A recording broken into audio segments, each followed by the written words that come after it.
हा आवाज खरंच आजही शनिवार वाड्यात ऐकू येतो का? मला माहित नाही. पण शनिवार वाड्याच्या प्रत्येक दगडातून इतिहास मात्र नक्कीच बोलतो.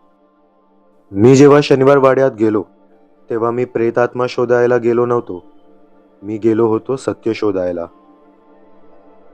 इतिहास वाचताना मला एक गोष्ट जाणवली. केवळ नारायणराव पेशव्यांचीच हत्या झाली नव्हती. त्यांच्यासोबत त्यांचे विश्वासू सेवक चापाजी तिळेकर आणि इतर मिळून एकूण 11 जणांचा त्यात बळी गेला होता. पण गोष्ट इथेच संपत नाही.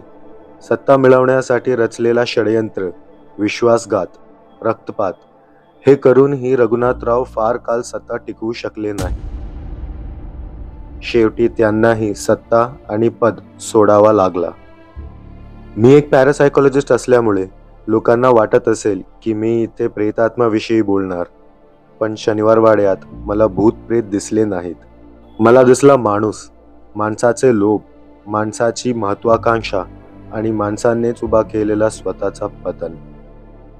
माझ्यासाठी काका मला वाचवा ही फक्त एक हाक नाही, ती इतिहासाने प्रत्येक पिढीसाठी ठेवलेली एक आठवण आहे.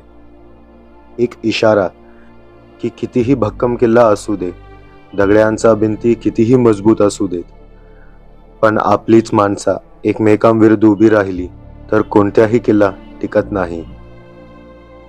आणि आपण केलेल्या कर्मापासून आपण कितीही शक्तिशाली असलो किंवा कितीही मोठ्या किल्ल्यामागे लपलो तरीही सुटका होत नाही. कदाचित शनिवारवाड्यात आजही ऐकू येत असलेल्या नारायणरावाची हाक कोणत्याही आत्म्याची नाही, तर इतिहासाने दिलेला एक धडा आहे की बाहेरचा शत्रू किल्ला पाडत नाही.